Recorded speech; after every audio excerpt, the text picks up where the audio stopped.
Unless it's not. Unless a lot of it is white supremacy, and then y'all just got a comedic group. So the call on people is to become, not to join a black supremacist group,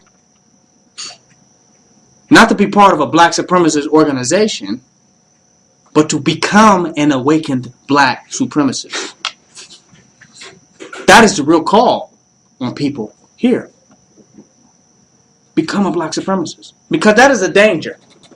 If it's a job, you can fire me. Right? If it's an organization that's based on funding, we can lose funding and we have to close the organization down, right? If it's a group, if there's no people there, then it's nothing. But if you have become a self-realized black supremacist, it is not contingent upon anything. It is an enduring position. It is stable. It's consistent. We can already determine the future of it. We know where it's going. Where else do you go with black supremacy? Where else does it end up? What else can a black supremacist do? So becoming a black supremacist is not joining an organization, but making a commitment and a choice to center yourself into a centralized meditation on black supreme consciousness. That will begin to color your actions. That will begin to be the point of which you act from. And it'll be perfect. It's like the children that are born geniuses.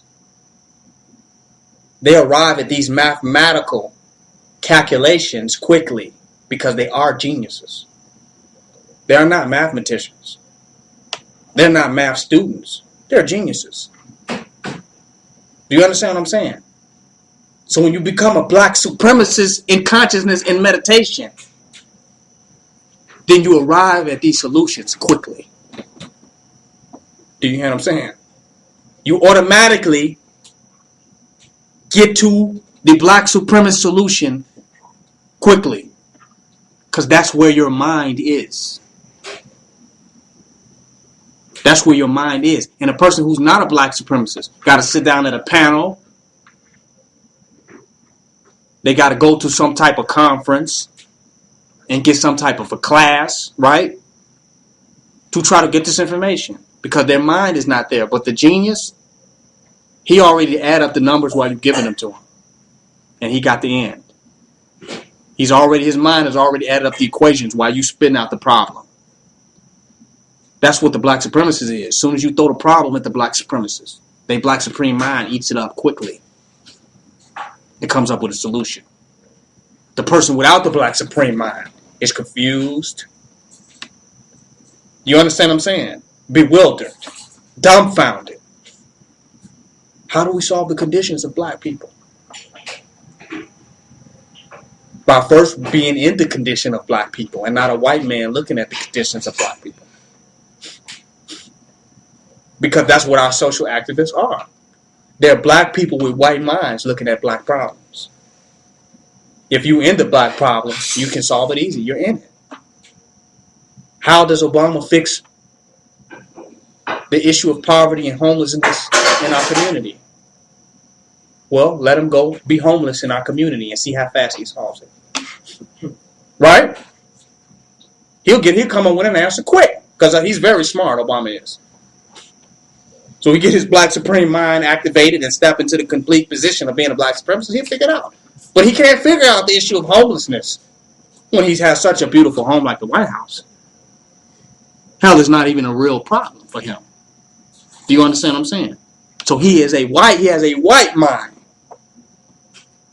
trying to solve black problems. Our black supremacist is a black supreme mind solving black problems easily and effortlessly because it is totally committed. It is totally given itself to the endeavor. There's not even another thought. That's why it's so hard for black people to solve their problems, because they got too many other damn thoughts. I work 9 to 5, and then how do we solve the problems in our community? Okay, spend more time in the community. Simple, isn't it? Problems with our youth, spend more time with the youth. But you a white supremacist, 9 to 5. and you're trying to solve the problems of these indigenous people that you see when you're off from work or when you're passing through the community, right? Every now and then you pass the natives and say, well, damn, look at that. You are a white supremacist. That's the problem. So we have become white supremacists mentally, and we're going to solve black problems. It's not going to happen. And many of us that even think that we have a black mind, and we don't. We have black information. Difference.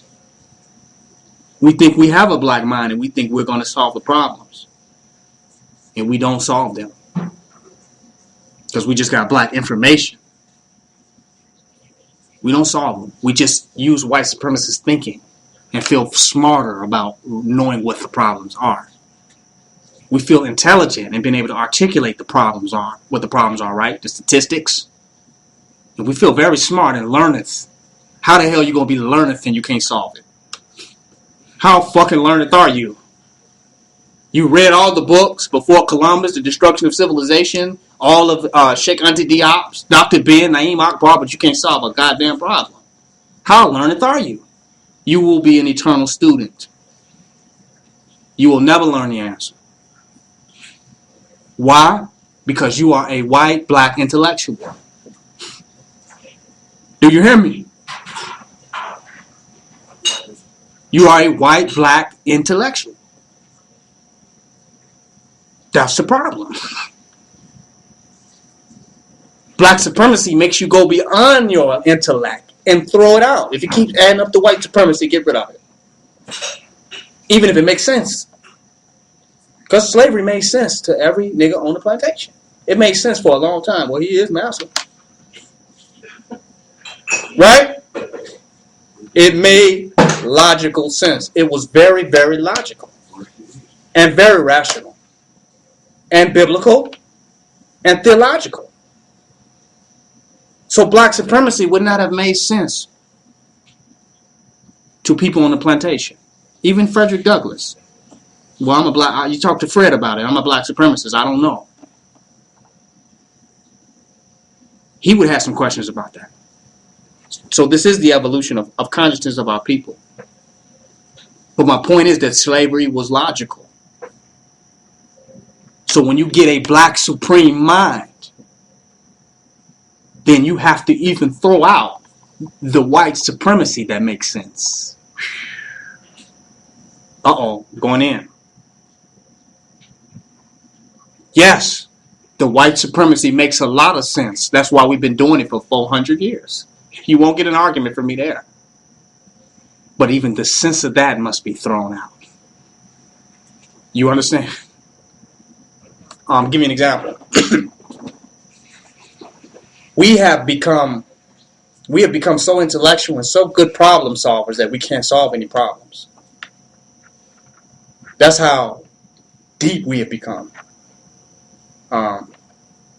So scholarly that we can't solve one damn problem. And people come among us, great knowledge, very much great experience in white institutions, and say, well, look, I see how y'all doing it, and you all should do it that way, and this seems more logical, and I learned this in a white man's institution, and the institutionalized way of doing things are like this, that, and the other. They'll say this. And a white man could come with the same position. Should we take his advice? If a white man come here and say, and it's never going to happen, because if he come here, he ain't going to leave. But hypothetically speaking, if a white man walked in this door and said, you know what, guys? You guys should do it like this. And this is better. You know, I'm let's give him a real good position. Not a health inspector. Let's give him. I'm a biochemist, because people like that. I'm a biochemist, and I've been looking at this thing for a long time, and I think you guys should do this.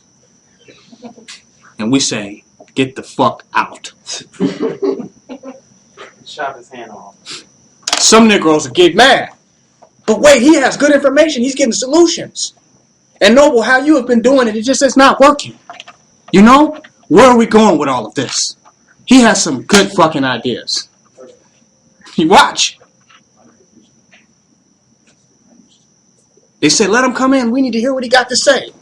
You know, shut up, Noble. Let's hear what the biochemist is saying. We want to know about sustainable living. He's going to tell us how we can turn the cooking oil in our kitchen into fuel and run our vehicles. We got to hear this one, Noble. He is the zeitgeist. What? He is the zeitgeist. This is Alex Jones. That's him. Right? So we say, no, just get the fuck out. And then we see why certain parts of Africa were not colonialized today. If we look at certain parts of Mali and just certain parts of the Congos, they weren't colonized because they just wasn't dealing with no white man whatsoever, no matter how smart he was. And his smarts was irrelevant to how we revered ourselves, right? His smarts didn't mean nothing. I'm going in now. Because the African American value the white man's smarts more than any person in the world. Do you hear me? We value his smarts and his intellect. But the tribes that didn't are the ones that are less colonialized in Africa. And still got their kingdoms. And still got their independence, you know what I'm saying, a little bit. And weren't totally colonialized. Because they had reverence for who they are and what they were. Your smarts and intelligence can never outweigh your reverence. Right? Because a white man can walk in here that is very intelligent. With a lot of ideas. Should we revere him for his intelligence? Should we give him a position and make him a leader because he can point the way? This is what I'm saying. What about a black man with a white mind? Let me show you a black man with a white mind, or a black woman with a white mind. One who reveres intelligence more than black supremacy or black divinity. I just hit somebody's intelligence that way. I know it. I just hit your intelligence now. Case in point. They revere intelligence or being intelligent. And that's why we have the knowledge contests where nobody reveres or respects anyone and everybody's more deeper and intelligent than everyone. Because intelligence is more important than revering ourselves. And we'll be reading a deep book while our brothers and sisters are getting their heads cut off and say, well, I know I'm smarter than them now because they're not alive. Do you hear me? Thus missing the point. I'm glad they killed that nigga because now I'm the deepest. Do you see what I'm saying? Not knowing that you're next on the list. Because of the lack of reverence for ourselves. And the reverence for who we are and what we have. Reverence is greater than intelligence. Haile Selassie sent a lot of the Ethiopians off to Europe to school. They came back with socialism and Marxism and overthrew the government and killed him. Because they became more intelligent and smarter and wider and righter. They lost